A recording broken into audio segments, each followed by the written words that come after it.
Hello friends, नमस्कार।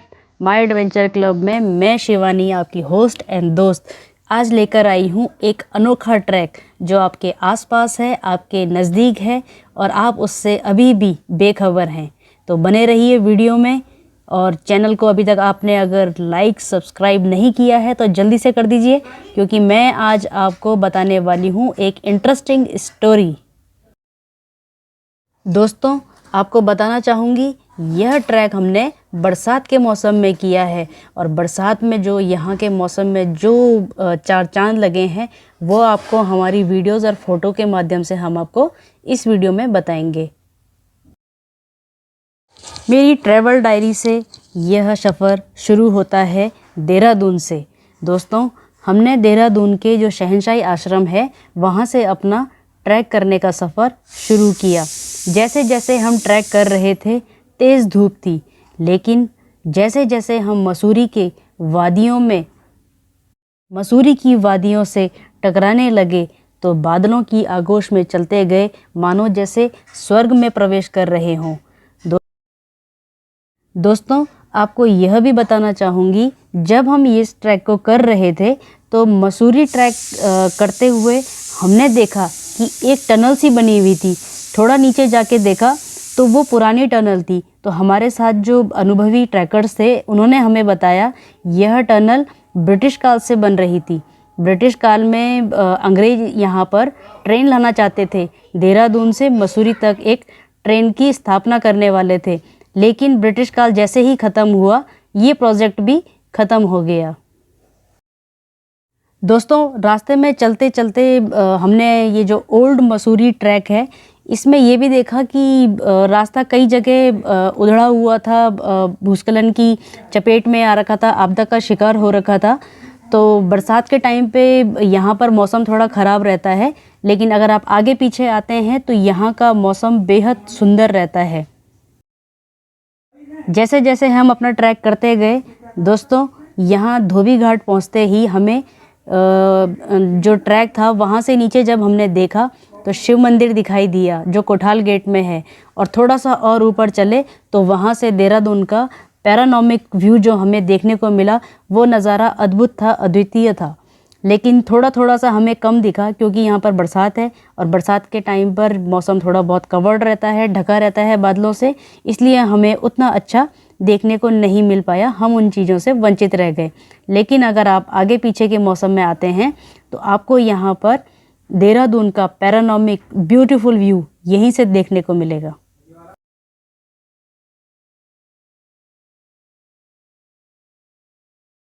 मसूरी पहुंचकर हमें एक रास्ता मिला, जहां से हमें झड़ी पानी का रास्ता दिखा। दोस्तों, झड़ी पानी वाटरफॉल बहुत ही सुंदर अद्वितीय दृश्य है, वो हम आपको अपनी वीडियो के माध्यम से दिखाएंगे। और यहाँ का रास्ता ये देखिए, कितना खूबसूरत रास्ता है। थोड़ा यहाँ पर काई जमी हुई थी बरसात के कारण, अदरवाइज़ यहाँ पर अगर आप आते हैं तो ये बहुत ही सुंदर, नेचर से ब्यूटीफुल, मतलब बहुत ही ज़्यादा अच्छा रास्ता ये है। चलिए फिर आगे दिखाते हैं आपको वीडियो में।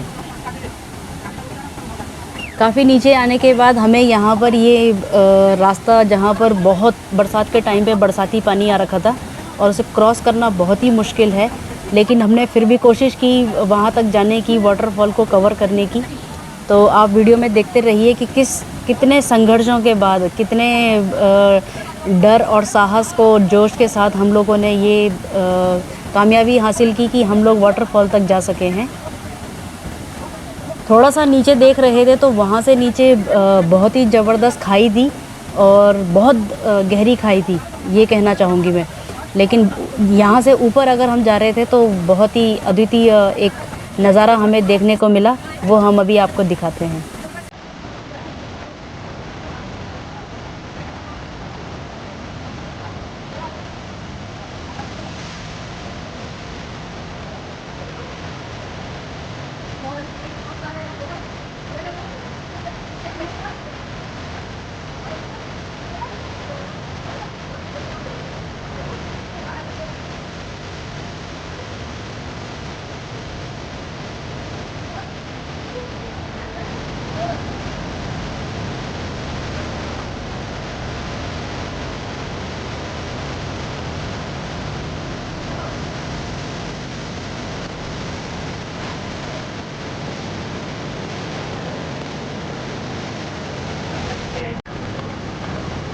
फिर मेरी बारी आई तो मैंने भी साहस और जोश के साथ आगे बढ़ी और इस जो हमारे सामने छोटा सा एक प्राकृतिक संकट था इससे हम लोग आगे बढ़े और मैं पार हुई तो मेरे पीछे पीछे और भी टीम सभी आना शुरू हो गए।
यहाँ से नीचे अगर आप देखते हैं तो ये बहुत ही गहरी खाई हमें देखने को मिली, जो पत्थर ही पत्थर और बिल्कुल संकरा सा एक रास्ता था पत्थरों का, चट्टानों का।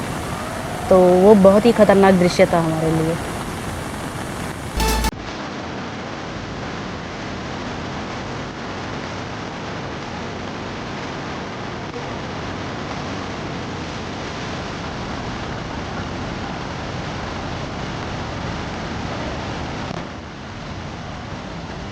ये संदीप सिंह गुसाई जी हैं जो पहले एक वरिष्ठ पत्रकार हैं और आज वो यूट्यूबर हैं रूरल टेल नाम से।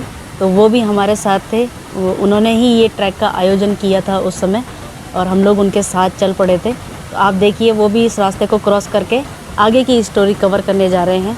तो पत्रकार को भी जोखिम भरा एक रास्ता अपनाना पड़ता है और हर एक स्टोरी में उनकी नज़र होती है। तो ये भी देखने लायक होता है कि वो कितने संघर्षों के बाद कुछ स्टोरीज कलेक्ट करके हम लोगों के लिए लेकर आते हैं। तो खतरों से खेलने के बाद हमने थोड़ा यहाँ पर फोटोग्राफी की, साथ में विनय भाई भी थे जो हमेशा साथ में रहते हैं, मेरा छोटा भाई, मेरा दोस्त, मेरा यार। तो अब उसने कुछ फ़ोटोएं खींची हैं मेरी दूर से, आप भी देखिए कैसे खींची हैं, थोड़ा मैंने भी उसकी फ़ोटोएं खींची हैं। तो ऐसे करके हम दोनों का सफ़र यहाँ पर पूरा हुआ। बहुत ही अच्छा सफ़र था, बहुत रोमांच से भरा हुआ था, बहुत जोशीला था। बरसात के टाइम पर थोड़ा सा हमें एहतियातें भी बरतनी पड़ती हैं, वो आप भी ज़रूर ध्यान में रखिएगा। जोखिम उठाएं लेकिन सुरक्षा के साथ। तो यही मेरा कहना है। अलविदा दोस्तों, फिर एक नई स्टोरी के साथ आप लोगों के समक्ष आएंगे माय एडवेंचर क्लब में, एक नए दृश्य को दिखाने, एक नए ट्रैक को समझाने, दिखाने। तो आप बने रहिए माय एडवेंचर क्लब चैनल में। Bye bye, thank you. 1 रुपया 8 आना दादी का टैक्स पड़ता था यहाँ पर। यहाँ से सफर की शुरुआत करने के बाद ईटीवी की टीम धीरे धीरे आगे बढ़ रही थी। बारिश का मौसम था और जैसे जैसे हमारे कदम मसूरी की ओर बढ़ रहे थे, देहरादून घाटी के ऊपर बादलों की चहलकदमी एक अलग ही आकर्षण पैदा कर रही थी। इस दौरान जैसे ही हमें एक टनल दिखाई दी, हमारे कदम रुक गए। मसूरी ट्रैक पर यह तथ्य भी हैरान करता है कि सालों पहले अंग्रेज देहरादून से मसूरी टॉय ट्रेन चलाने की तैयारी कर रहे थे। देहरादून के परेड ग्राउंड और रायपुर में इस ट्रेन लाइन के स्टेशन भी चिन्हित कर लिए गए थे और रायपुर तक तो रेल पटरी भी बिछा दी गई। टोल पॉइंट से मात्र 1.5 किलोमीटर की दूरी पर अंग्रेजों द्वारा बनाई गई टनल हमें ये एहसास कराती है कि अगर अंग्रेजों का राज कुछ समय और रहता तो फिर मसूरी तक ट्रेन पहुंच चुकी होती। ये एक स्थान है करीब सहनसाई आश्रम से, जहाँ से ईटीवी का सफ़र शुरू हुआ मसूरी के लिए। वहाँ से करीब 1.5 किलोमीटर के आसपास है। जब मसूरी के लिए प्रस्तावित की जा रही थी ट्रेन, और रेल की पटरियां भी बिछाई गई थी कुछ नीचे के स्थानों पर, वहाँ से अंग्रेज़ों का ये प्लान था कि मसूरी तक ट्रेन पहुँचाई जाए, और इसलिए ये एक टनल बनाई गई थी। टनल काफ़ी बड़ी थी, लेकिन जब रेल मसूरी अंग्रेज यहाँ से चले गए तो उसके बाद जो ट्रेन का काम था वो भी रुक गया, और आगे की जो टनल है वो बंद कर दी गई। 1 इंच भी जो रेल है उत्तराखंड में या पटरी है वो आगे नहीं बढ़ी।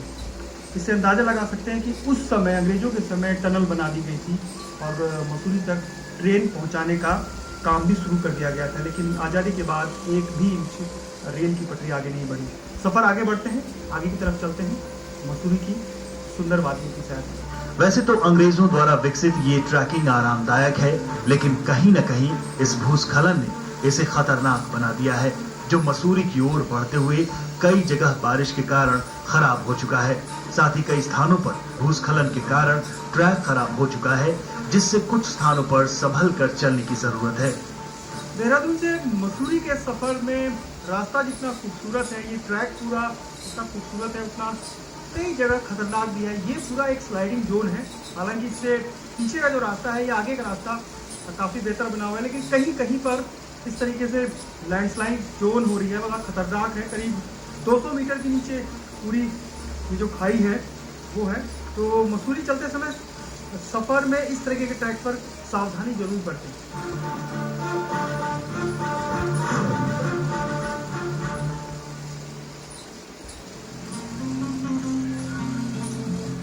बरसात के मौसम में ट्रैकिंग और भी रोमांचक हो जाती है। सुबह जब हमने सफर की शुरुआत की तो उस समय धूप खिली हुई थी, लेकिन धीरे धीरे बादलों ने मसूरी की पहाड़ियों को अपनी आगोश में लेना शुरू कर दिया। इस ट्रैक रूट पर हिमालय बर्ड की कई प्रजातियां दिखाई देती हैं।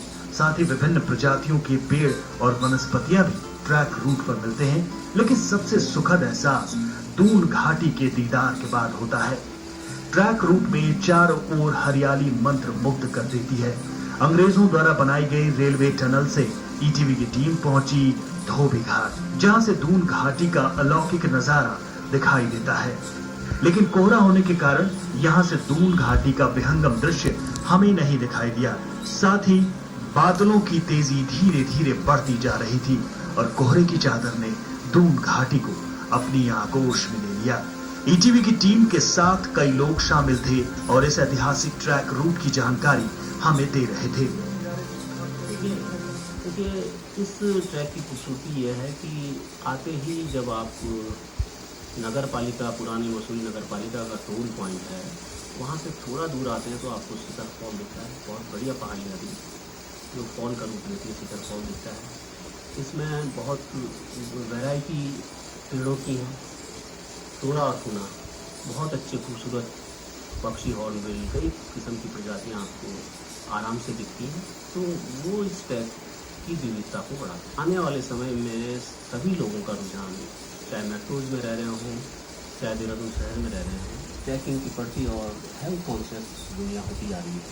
तो इसमें धीरे धीरे आप देखेंगे जब इसका प्रचार होगा, जैसे ईटीवी बहुत बढ़िया पहल कर रहा है, तो इस पहल से ही इस ट्रैक पर आवागमन ज़्यादा बढ़ेगा। धोबी घाट से फिर हल्की चढ़ाई शुरू हुई।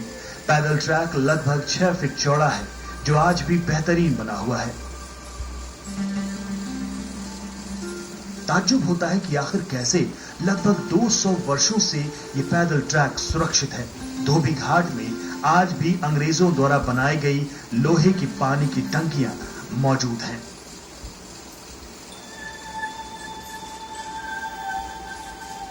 देहरादून से मसूरी के ट्रैक में बेहद खूबसूरत रास्ता है, और ये इस तरीके से करीब 6 फुट से भी ज़्यादा चौड़ा रास्ता है।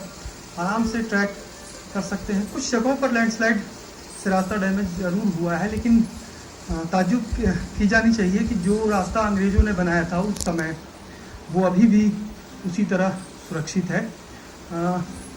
जो देहरादून से मसूरी के रास्ते में झड़ी पानी एक बहुत ही सुंदर पर्यटक स्थल आता है, उसके बाद बारलोगंज और फिर मसूरी। काफ़ी सुंदर ट्रैक है। हमारे साथ पूरा 10 सदस्यीय ग्रुप चल रहा है, जिसमें महिलाएं भी हैं और ये हमारी कोशिश है ईटीवी की कि ये दिखाने की कोशिश है कि आपके पास देहरादून के पास एक राजधानी और महानगर के पास इतना खूबसूरत ट्रैक है, तो आखिर क्यों ना इसको बढ़ावा दिया जाए और क्यों ना इस ट्रैक पर और लोगों को प्रेरित किया जाए चलने के लिए, प्रकृति का लुत्फ उठाने के लिए, जो स्वास्थ्य के लिए भी लाभदायक है। इस ट्रैक रूट में हमारे साथ कई स्थानीय पर्यटक भी शामिल थे जो प्रकृति का आनंद ले रहे थे। साथ ही रास्ते में चूना पत्थर की चट्टानें भी दिखाई दी।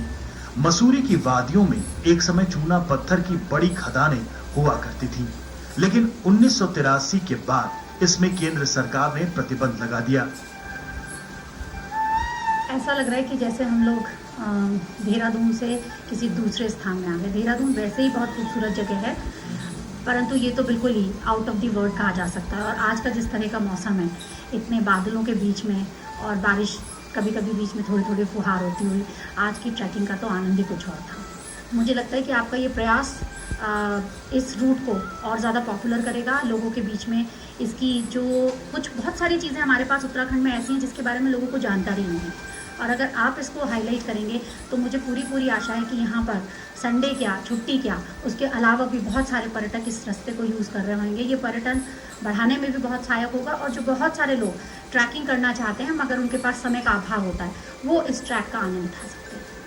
ट्रैकिंग का अपना अलग मज़ा है और ट्रैकिंग अलग अलग रूट पे अलग अलग एक्सपीरियंसेस होता है। यहाँ का ट्रैक इसलिए ज़्यादा अमेजिंग है क्योंकि देहरादून में आउटर रेंज पे आपको नदियाँ बहुत कम मिलेंगी मेन सिटी में, लेकिन देहरादून के अंदर से जब आप मसूरी की साइड पहुँचते हो तो आपको बहुत नेचुरल वाटरफॉल्स सब कुछ मिलेगा। यहाँ पे वेजिटेशन बहुत अच्छा है। मैं बहुत इन्जॉय कर रही हूँ। जो पूरा जितने भी सीजन होते हैं, ये सबसे बेस्ट टाइम है ट्रैक करने का, क्योंकि इस वक्त हमें इसमें क्लाउड्स भी दिखते हैं और बहुत सारे वाइट फ्लावर्स होते हैं जो पूरे सीजन में कभी नहीं दिखते हैं। बटरफ्लाइज दिखती हैं एंड बहुत सारे मिनी वाटरफॉल्स होते हैं जिसमें एंजॉय कर सकते हैं। सर, अच्छी बात यह है कि ये रूट आपको शायद आप ज़िंदगी में भी देख पाएँ, क्योंकि ये रूट अलग है। आप गाड़ी से ज़्यादा ही मत सोचिए, उसमें क्या मज़ा है। जो असली मज़ा वो यहाँ से आपको लगेगा कि मैं करके गया हूँ। बहुत अच्छा ट्रैक है ये, बहुत बढ़िया ट्रैक है। हम जाते हो दूसरे कैसे जाएंगे, वो भी और अच्छा है।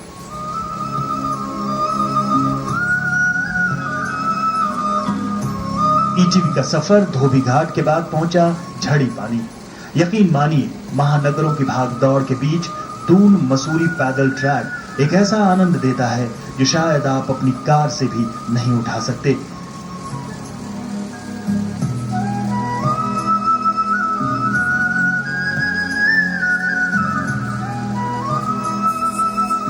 झड़ी पानी गांव से करीब 2 किलोमीटर की दूरी पर झड़ी पानी वाटरफॉल स्थित है।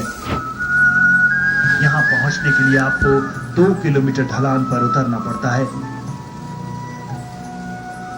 रास्ता चौड़ा है, लेकिन बरसात के समय खतरनाक हो चुका है, क्योंकि पूरे सीमेंट के ट्रैक पर हरी काई जमी है जो चलते समय फिसलन पैदा कर सकती है। इस ट्रैक पर हम ही नहीं बल्कि हमारे कई साथी कई बार गिरे। संभलते हुए धीरे धीरे हमारे कदम झड़ी पानी झरने की तरफ बढ़ रहे थे। इस पैदल सफर पर एक दिलचस्प पहलू भी दिखाई दिया कि अंग्रेजों ने झड़ी पानी तक ट्रैक तो विकसित किया, लेकिन इस ट्रैक में कई स्थानों पर आज भी बीचों बीच पेड़ मौजूद हैं। आखिरकार झड़ी पानी झरने तक ईटीवी की टीम पहुंची तो नजारा आश्चर्य से भरपूर था।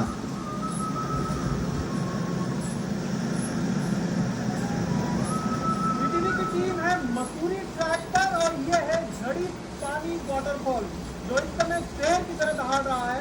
बरसात का समय है, लिहाजा पानी बहुत ज्यादा है, फोर्स बहुत ज्यादा है।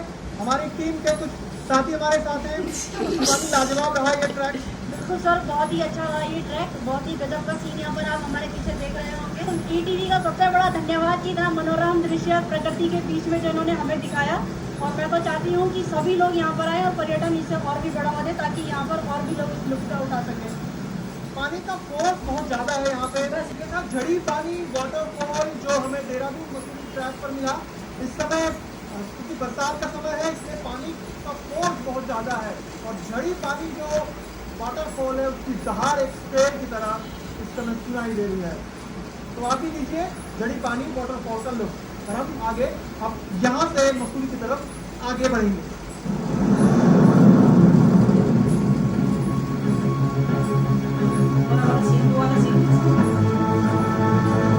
झड़ी पानी एक बेहतरीन वाटरफॉल है, लेकिन बरसात के समय यहाँ पहुँचना बेहद मुश्किल रहता है। ईटीवी की टीम यहाँ पहुंची इसी बीच लगातार बारिश के कारण झड़ी पानी वाटरफॉल में पानी का बहाव और तेज हो गया। पानी का बहाव बढ़ने के बाद अब वहां से वापस आना एक मुश्किल चुनौती हो गई थी। तेज बहाव के बीच से होकर बहुत ही सावधानी से हम बाहर निकले। तेज बारिश की बूंदें हमारी लगातार परीक्षा ले रही थी।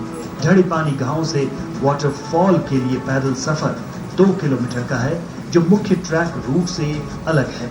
झड़ी पानी वाटरफॉल से हम पहुंचे बार्लोगंज, जो अंग्रेजों के समय मिडवे पॉइंट था।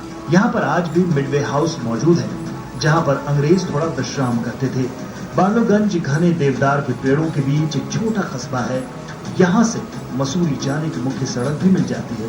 बार्लोगंज से मसूरी की दूरी अब मात्र 5 किलोमीटर रह जाती है। मसूरी ट्रैक पर है ईटीवी की टीम, हम बार्लोगंज में हैं।